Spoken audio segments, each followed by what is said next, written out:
where can we better support women in their recovery, specifically after childbirth? And how can we achieve this? Giving space to women, honoring, nourishing them, and just simply changing the view on women's recovery after birth. We want to focus on the feminine energy and how incredible this process is. So what is the sitting month, and how has it changed so many women's lives, and to be totally honest, relationships with themselves and their children afterward? You're listening to Anatomy for Life with Crystal and Nicole, where we discuss the anatomy behind the most popular physical and spiritual practices so you can get the most out of these modalities on your healing journey.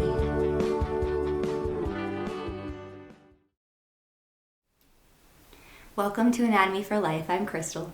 And I'm Nicole.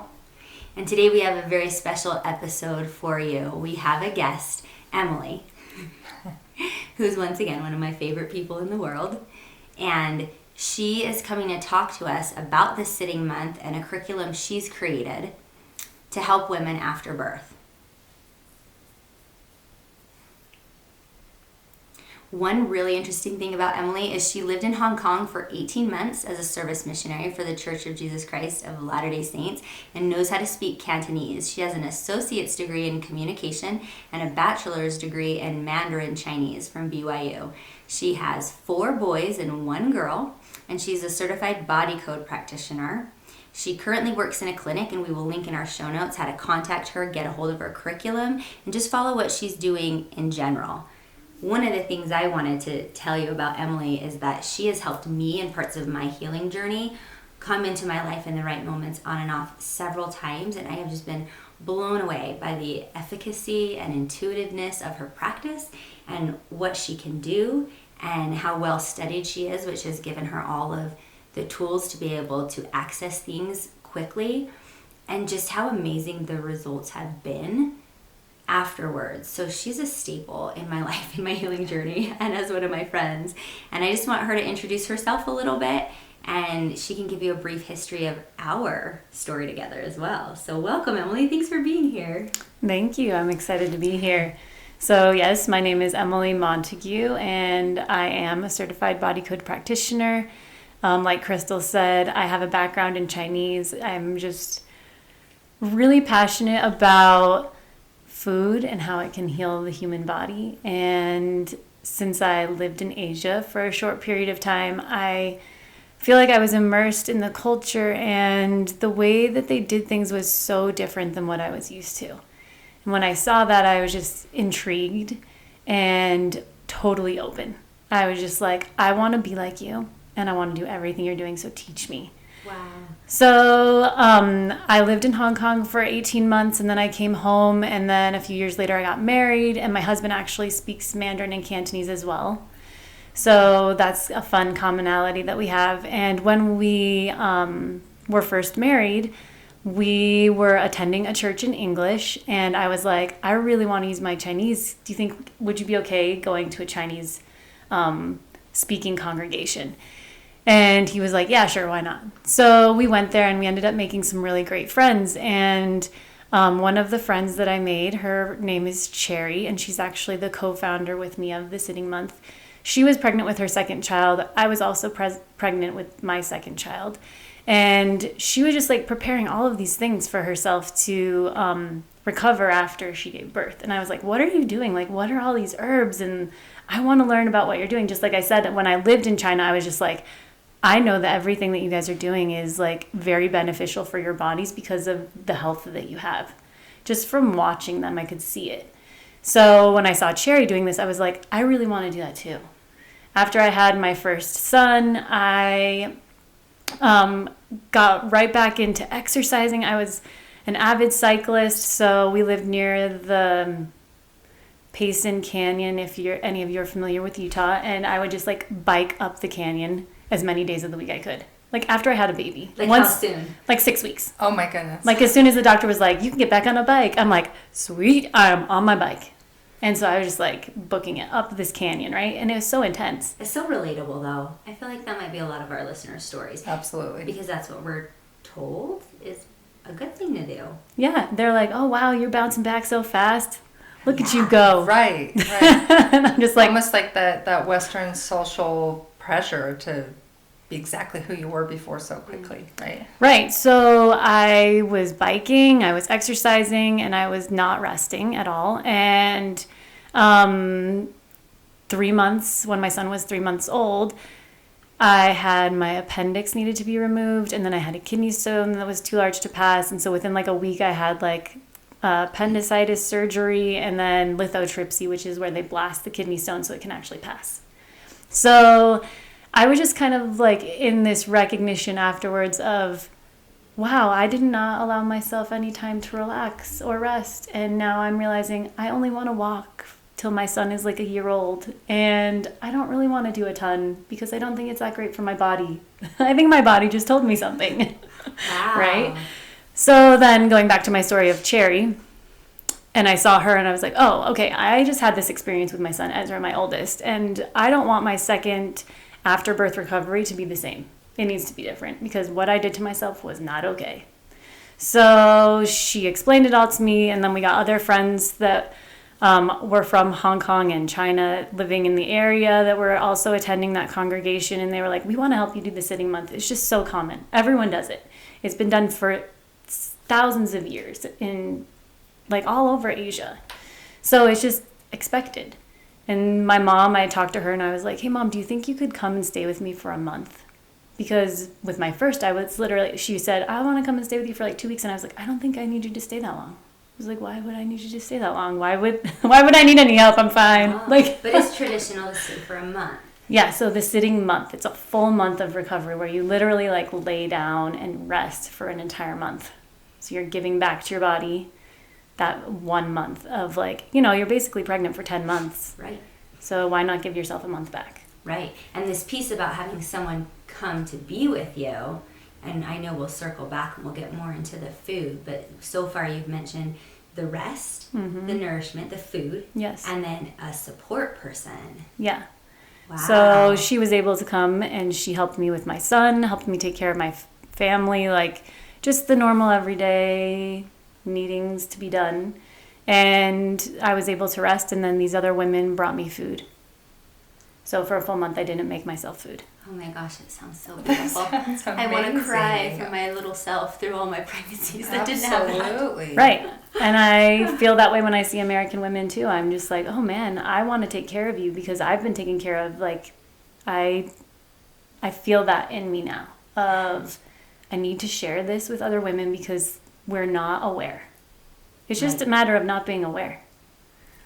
Right. Like, oh, it's actually a really healthy thing to lay down for a month and not do anything, and it supports your organs. So your organs can actually settle into their proper position after having a baby. Oh my goodness, yes. Like, move back to where they should be. It makes so much yeah. sense. Oh. Yeah. So there's different levels of doing the sitting month. There's like the extremes, and that's a lot of Asians are able to, or people in China are able to do that because they have the resources, they have the knowledge, and they have the belief. And the support as Exactly. a culture that it's culturally acceptable. To Yeah, do it's that. normal. So, yeah. So if you don't have all of that, are there in-between options? Yes. So what I'm trying to do with the sitting month is just educate women on these are the things that you can do. I want you to be aware of what they are, and then I want you to integrate into your life what makes sense to you, what actually feels supportive. So in the sitting month, there's teas that you drink, specific teas for each day that you're recovering, and they do something specific for your body. So they come in groupings, like some of them, some are similar over like 4 days or 5 days, you'll be drinking the same tea, right?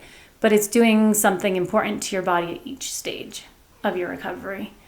So some women might taste the teas and decide, I don't really like this. They're not enjoyable, they're bitter, and I don't feel that I need the medicinal purpose of these herbs, and I'm going to choose not to do that because it's not supporting me. Cool, fine. But maybe you like some of the meals, so those things are supportive to you. Or maybe you just like the idea of I'm going to rest for 28 days and not do anything, and that to you is support enough. Do you get what I'm saying? I see what you're saying. So they can get the program, but they'll still get benefit if they can piece out the things that are reasonable based on their circumstances. Right, and maybe someone might have the support of having a mother or a mother-in-law or a friend, a sister come and stay with them or make them the food, and they have that. Whereas someone else might be like, I have to do a lot of this myself and I need to meal prep before I have my baby, or, they're just going to take what they want from it. I love that. So I see the benefit of even really just getting this word out to women as a resource before they have their baby, because in our culture especially, it seems like that would be very beneficial for a lot of people to be able to meal prep so that they can just know, okay, that's there for me. I don't have family close by or anybody that can just come make meals for me. Like, I would love to have this so that whenever I go into it, it's there and it's ready. Yeah. It's easy, and what I love about that piece is that I think this is the long-term game that you're playing, because one thing I've noticed about you is you're so intuitive and you're so gifted, and you're also so ahead of the curve in a lot of ways in the society that we live in right here. And I've noticed that several times about you with some energetic practices you've shared with me that you were doing way back on your mission that people are just coming around to now. In the way you've been set up, your experience with Eastern medicine and practices, people are just coming around to that now. And so Emily's really set up as she's had lived experience with this a lot longer than I think the rest of us have, and the wisdom is so valuable. I remember even what you had mentioned earlier to me, which was with the baby girl, with your sweet baby girl finally after 4 boys. Mm-hmm. We had wanted to do a shower for you, and Emily was the first person for me in the last couple of years to say, this is what I want for my baby shower. So the intuitiveness of taking care of the divine feminine and recovery in these subjects, and not only breaching these subjects, but creating things out in the world that people can access, will ripple for generations. So it's not just about that one birth, it's about this idea that's going to shift things for women so profoundly that it brings me to tears, and I'm so grateful for you. What Emily had done was asked for a sound bath at her baby shower, and she had made it a community effort, right? And you had Ayurvedic snacks, and there was an activity there where we all participated. Will you tell them about that so they can get a little glimpse into the other things you do? Yeah, so I had several friends reach out to me, and they're like, hey, I really want to throw you a baby shower because this is your first girl and you have all of this boy stuff. And I was like, okay, this is kind of awkward. I don't really want to have a baby shower when this is my 5th child, right? So then I said, actually, I would really just love it if all of my close friends who are very different from me came and did something that I really love. So I love energy work. Mm-hmm. I love it. Yes. So I contacted Crystal and I was just like, hey, would you be willing to do a sound bath? Because I was like, how can I affect all of these amazing moms that I know? And how can we have a healing moment together in what we've done, which is given birth and raised children? So I just was like, Crystal, will you do a sound bath? And then while you're doing the sound bath, I want to do art therapy.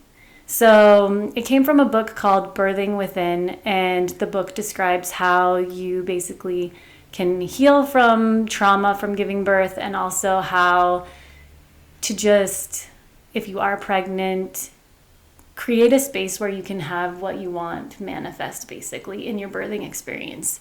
So I said, let's do the sound bath, and then let's have these women that are there draw a picture of their trauma, and then we can tear it up and throw it away and basically have a clearing moment for all these moms. So we did that. Yeah. And it was just every woman that came there was like, I've never experienced something like this, because these are my friends that I've known from different stages of my life, and they're not all into the same things that I am. And they were just open to it because that's what I asked for the baby shower. I was like, I want you to come and do this with me because I want the support of knowing that there are other women that are ready to heal from their birth trauma or giving birth. I'm not just talking about them being born. I'm talking about giving birth every single time is traumatic. Whether or not you had a vaginal birth, a cesarean birth, regular, no complication birth, that is trauma to your physical body.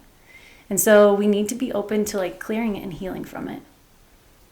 It's beautiful, and we even left with a gift from Emily. We didn't give her gifts; she gave us gifts. Yes, and this is one of the most powerful things about Emily. I'm gathering a theme about her. Very giving. is the gift that you give to the world is so powerful because you pull people up in a vibrational level. You dispense information, freely, and it's so supportive and it's so beautiful. It's just one of the best things about you, and I love that. And I know it takes a lot of work for yourself to stay grounded and open, and self-work for you to be in such a space to give to us and support other women in this way that you're doing it. So that's incredible. I want to validate you for that, and Thanks. just make sure all our listeners know how awesome you are. Oh, thanks. And I do love that you taught me. One thing I wanted to circle back to was that once Emily did that, and I don't know if it's because you put it in the unified field of the community, I'm sure it was your ripples, I'm going to give you credit for it, but since that baby shower, I have done, I think, 23 more sound baths. Whoa. Either baby showers, bridal showers. We did a Kundalini exercise and sound bath calling one of my best friend's babies into this world last year. And I think it all started with you. Can you take credit for that? I think she I would should. love to take credit for that. Amazing. But I think that it honestly goes back to that I was pregnant with a girl. So I had 4 boys, and then I was pregnant with a girl. And honestly, I was scared to death to have a girl because I was scared of my own feminine energy and my own feminine power. And so having her inside of me was amazing because I feel like she awakened, what's the word? Like something inside me woke up and was like, no, you are powerful and you need to step into that power.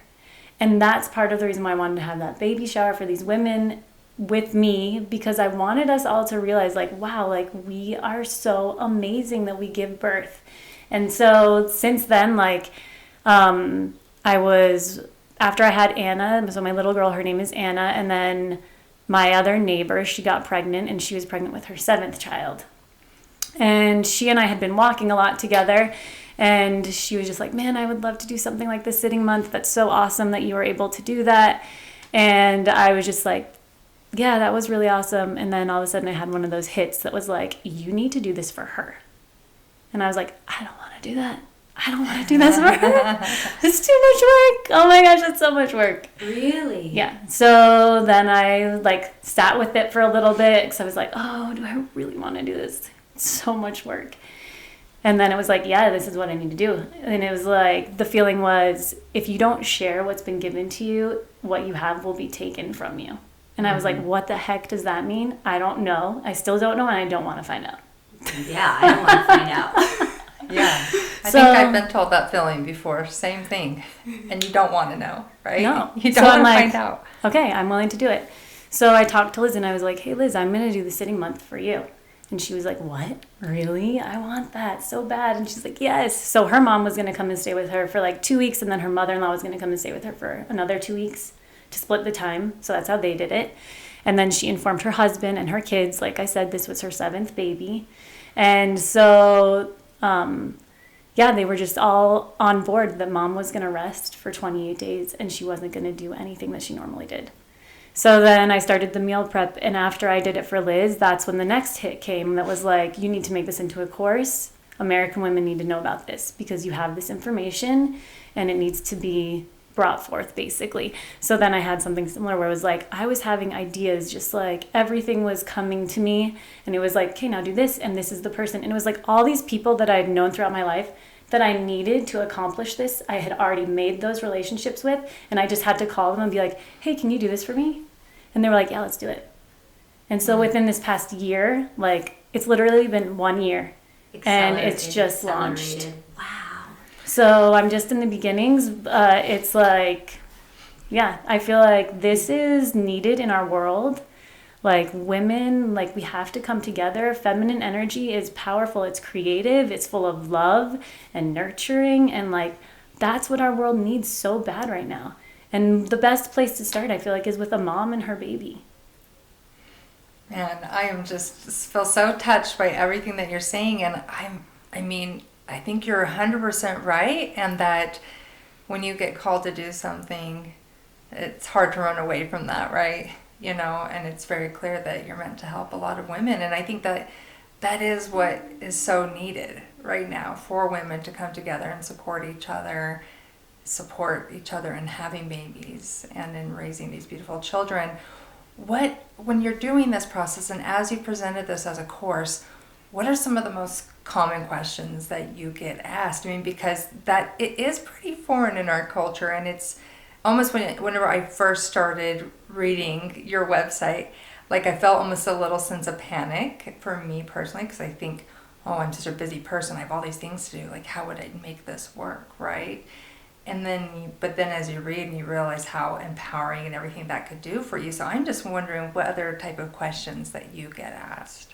Lately, the only question I've been asked is, when is it going to be done?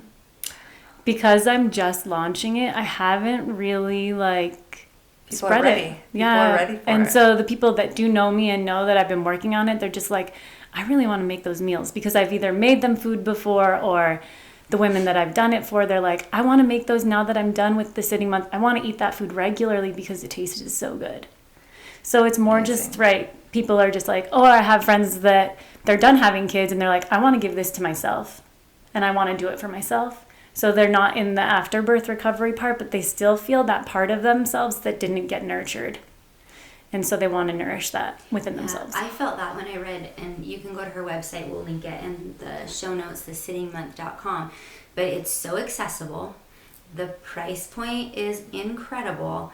And a few more things ran through my mind, as well as all the things you just said, which was, I want to gift this to how many people I could think of. I mean, I could fill up both my hands. And I thought, this is going to proliferate so quickly. And the testimonials on there are incredible. The science behind it is incredible.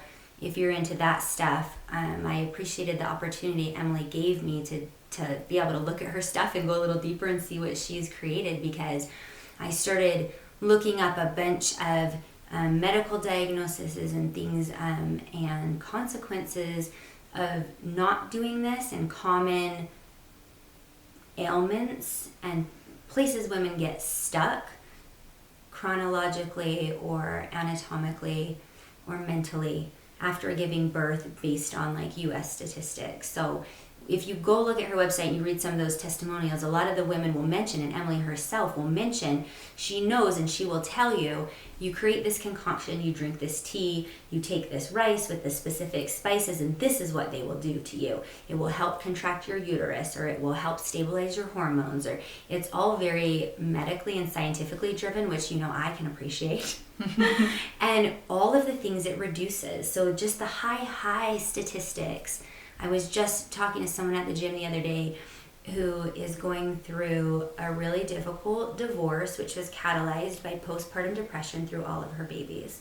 And we know that's a real thing. So there's just these high statistics to hormone imbalances, continued chronic illnesses like Emily mentioned with your appendix and kidney stones, and just mental, struggles, because of all of the medical things and adjustments that happen through your body through this incredible, beautiful, I can't say it any more beautifully than Emily did, process, which here's a system that is going to support us and address things that we didn't even know or haven't been taught to address each step along the way. And they're fascinating and they're wildly important. When I went down the medical realm and I was thinking in my brain, all of the ailments I just mentioned can be addressed with this program. Right from the get-go. Can you imagine? No, I mean, I've seen so many of my friends that were having babies at the same time I was. And so I wasn't able, or even at that same thought pattern of, hey, I would do this for you, right? It wasn't on my radar because I was in my own trenches of raising my kids or giving birth to them or whatever. But after I did the sitting month this last time with Anna, I just remember I was able to actually process what the trauma was that I went through in her birth experience. So just quickly, I won't go into detail about this, but I had, with Anna, this was my third retained placenta. So, and I had given birth to her naturally, which means was unmedicated, and they could tell instantly that my placenta was retained, and they had to go in and manually extract it. Oh, wow. So I was unmedicated, right? That meant that I felt everything. It was really painful. Oh. So... and traumatizing. Yes, that was a real trauma for me. I feel it in my uterus. I know, I'm almost tightening up my stomach over here. But because I knew that I had that support with Cherry, my friend, she was making me the meals this time again. And I didn't have to worry about that, but I could each day of those 28 days really be in my body. Meaning, okay, how does my back feel? How does my neck feel? Are my chakras aligned? Like, what needs to be cleared? And because I am a body code practitioner, I was able to tell, okay, where is there negative energy trapped in my body because of this experience? And how can I clear it? So my intention and my attention was on my own body and how I could heal.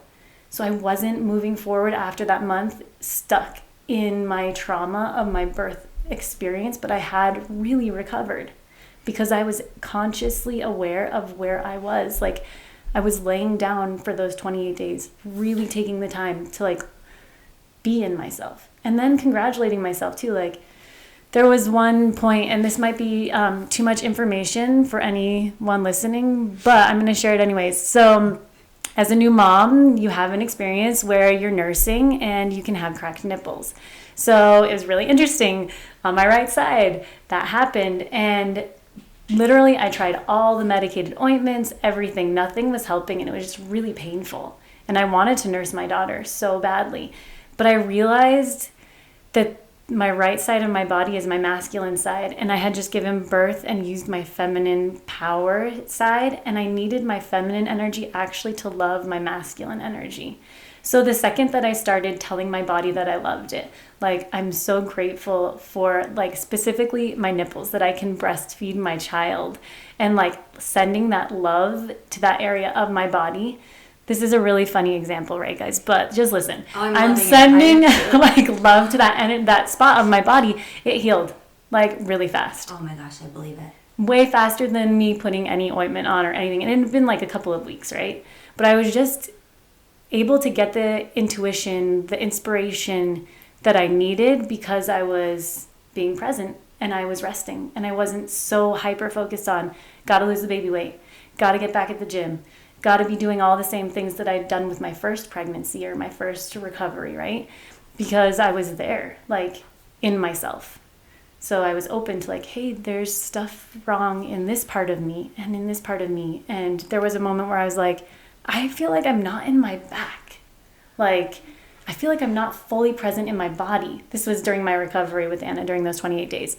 And so I just started speaking to myself like, I want to be in my body. I want to be fully in my body. I want my spirit to be in my body. And then as I worked with a friend that does energy work too, she's like, actually, it's kind of like because of the trauma you experienced with the retained placenta, you kind of moved out of your back space because you were like this, right? And so I was kind of hunched. Anyways, I was able to work through that also, where I was like, okay, I'm going to go back into my back. It's safe now. It's safe to be back into my body after that traumatic experience. Oh, I love that. You know, it's so important. I'm so glad. Thank you for sharing that. Thank you for bringing that up because, first of all, it's so relatable. I've gone through the same things.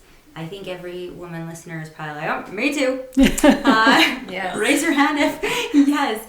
But that's such a big point about not just the curriculum that you have created, but the reasons and the underlying the energy behind it. You and I have done a lot of exchangeable energy work together, which I love that about our relationship. And one of the really important gifts that you gave me and taught me, which really helped with,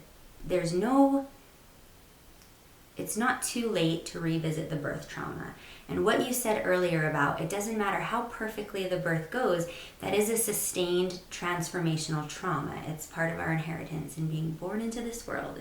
And every transformation we go through, there's inherent sustained trauma. So this program gives you the space to sit in that. And then that part of it, and I know Emily does this work, which is why I wanted to bring it up, was because she's done it for me, where we have had to go back to my personal birth with my mom, and she's helped me clear some things in her body code work.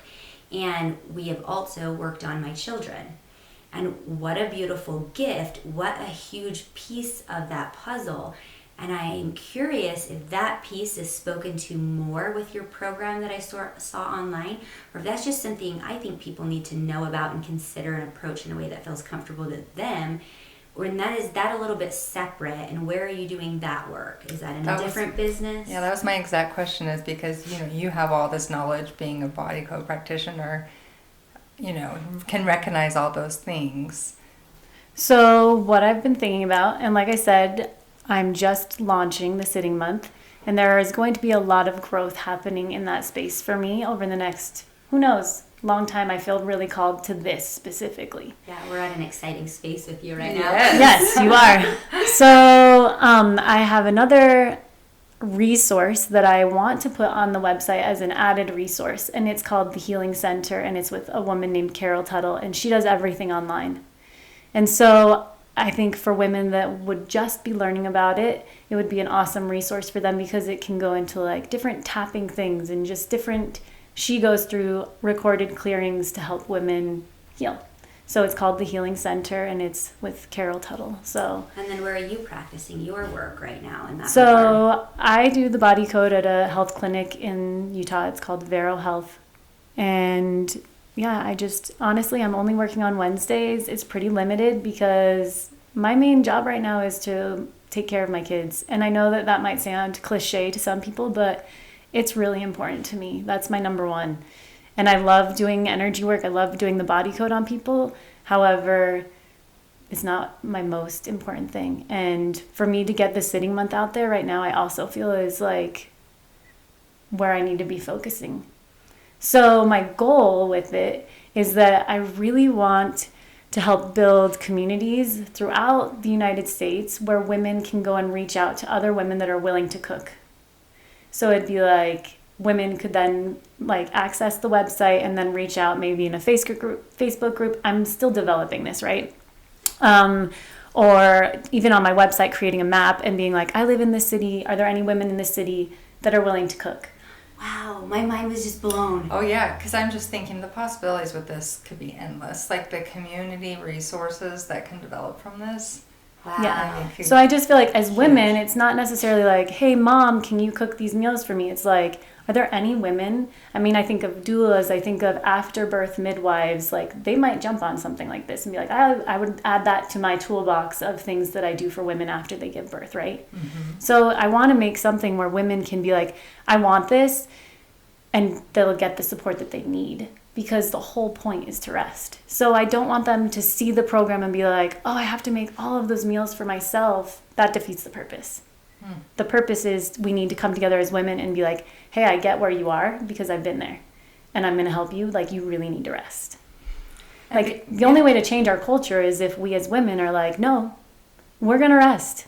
Well, that's what I was going to say. Everything you're saying, and the beautiful example is you're living it. So you're still producing the things and following the inspiration, but you're also standing up as an example to say, and my family is important, and this will go at the pace that I'm inspired to do it at, and that is sustainable for me because I am living what I'm preaching, and I am taking care of my baby Anna, and I am taking care of these things are my priority, and that's what is most balanced, and that's what I'm trying to teach you.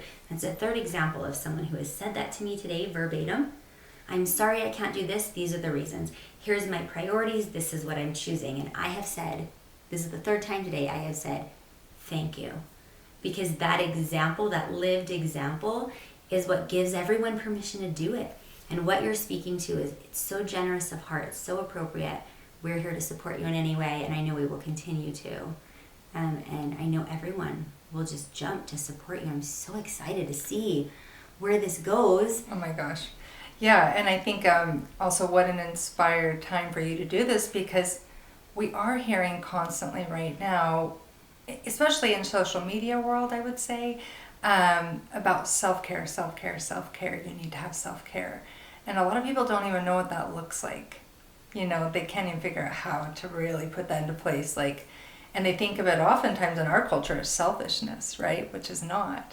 But the truth is, how can we really care for those human beings in our lives, all these other people, you know, like, and have that be the priority if we ourselves are not in a healthy state mentally, physically, emotionally, spiritually, all these things.